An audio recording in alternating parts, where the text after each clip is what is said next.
ఇంకొకటి ఏంటి అంటే బీటా హెచ్‌సీజీ డబ్లింగ్ అదంతా మంచినే ఉంది. ఆ తర్వాత మనం ఒక ఫస్ట్ స్కాన్ అనేది ఎప్పుడు చెప్తాము అంటే అరౌండ్ 5-6 వీక్స్ మధ్యన స్కాన్ చేస్తామని చెప్తాం.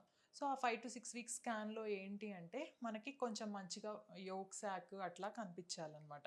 ఆ తర్వాత ఫీటల్ పోల్ 6 వీక్స్ తర్వాత చూస్తే అట్లా కనిపించాలి. కొన్నిసార్లు ఏంటి అంటే మనకి జెస్టేషనల్ సాక్ దగ్గరే ఆగిపోతుందనమాట. అంటే 6 వీక్స్ తర్వాత స్కాన్ చేసి చూసినా. ఫీటల్ పోల్ అనేది క్లారిటీ ఉండదు. ఆ తర్వాత మనం 2 వీక్స్ తర్వాత, 10 రోజుల తర్వాత ఫాలో అప్ స్కాన్ చేసి చూసినా అట్లానే ఉంటుందనమాట. ఓకే. సో, అంటే మనకి ఏంటి అంటే అర్థం ప్రెగ్నెన్సీ అనేది ప్రోగ్రెస్ అవ్వట్లేదు. ఓకే. అంటే దీన్ని మిస్డ్ అబార్షన్ అట్లా దానికి దారి తీస్తుంది ప్రెగ్నెన్సీ. సో, ఇట్లా చాలా ఉంటాయన్నమాట. వన్స్ యూపీటీ పాజిటివే రావడం గాకుండా అది మంచి ప్రెగ్నెన్సీనా కాదా అనేది గూడా ఇంపార్టెంట్. So, okay.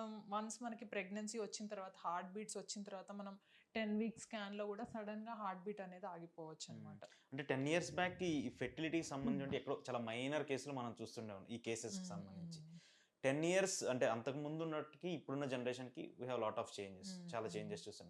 ఇప్పుడు మెయిన్‌గా మీరు చూస్తున్నటువంటి పేషెంట్స్ అంటే మీరు ఎక్కువగా వుమెన్‌కి సంబంధించి చూస్తుంటారు హ్మ్. కాబట్టి, ఎందుకు వాళ్ళలో ఎక్కువగా ఈ సంబంధించినటువంటి ఇష్యూస్ వస్తున్నాయి? అంటే ఈస్ లైక్ వాళ్ళ బాడీ హార్మోన్స్ గ్రోత్ ఏమైనా తక్కువ ఉండడమా? లేదంటే హ్మ్. వాళ్ళకి మైన్యూర్‌గానే ఫిజికల్‌గా కొంచెం ఏదైనా చేంజెస్ ఉండమంటారా? ఇప్పుడు మనకేంటి అంటే ఆల్మోస్ట్ 10 మెంబర్స్‌లో ఒకళ్ళకి మనం ఫెర్టిలిటీ ప్రాబ్లమ్స్ అనేది చూస్తున్నాం. ఓకే.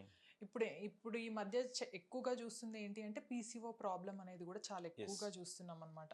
అది కూడా ఆల్మోస్ట్ ఇప్పుడు మన ఓపీడీకొచ్చే వాళ్ళలో ఆల్మోస్ట్ సగం మంది పీసీఓకి సంబంధించిన వాళ్ళే ఉంటారనమాట. హ్మ్. ఎందుకు అంటే ఒకటేంటి అంటే మనకి లైఫ్ స్టైల్ అనమాట. అంటే యాక్టివిటీ అనేది తక్కువైపోవడం.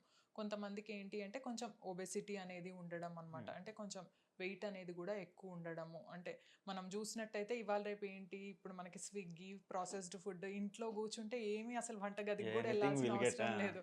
సో, అలా మనకు ఆ లైఫ్ స్టైల్ అలవాటయిపోవడము, ఈ వర్క్ ఫ్రమ్ హోమ్‌లు ఇవన్నీ ఎక్కువవ్వడం వల్ల కూడా మనకు అనుకోవచ్చనమాట. ఓకే. అంటే మనకేంటి అంటే స్టాటిక్ ఇది ఉంది లైఫ్ స్టైల్ అనేది ఎక్కడికి హ్మ్. ఎళ్ళకపోవడం. సో, దానివల్ల కూడా మనకి పీసీఓ ప్రాబ్లమ్స్ ఎక్కువవ్వడము అది. ఇంకొకటేంటి అంటే స్ట్రెస్ అనమాట. మెయిన్‌గా మనము ఐటీ కపుల్ ఉన్న వాళ్ళకి చూస్తాం. అంటే వాళ్ళకసలు టైం ఉండదనమాట. యెస్. ఏ టైంలో కలవాలి. అసలు ఫస్ట్ టైమే దొరకదు వాళ్ళకి. హ్మ్. టైం దొరికినా గూడా స్ట్రెస్.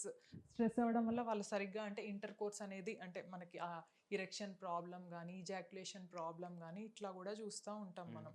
ఇంకొకటేంటి అంటే మనకి మేల్‌లో గూడా ఆల్మోస్ట్ ఫీమేల్స్‌లో ఎట్లా ఉంది ఇన్‌ఫర్టిలిటీ ప్రాబ్లమ్ మనకిప్పుడు కపుల్ వస్తే ఆల్మోస్ట్ సగం మంది మేల్స్‌లో గూడా ఎక్కువ చూస్తున్నాం యెస్. మనం యెస్. ఇన్‌ఫర్టిలిటీ హ్మ్. ప్రాబ్లమ్.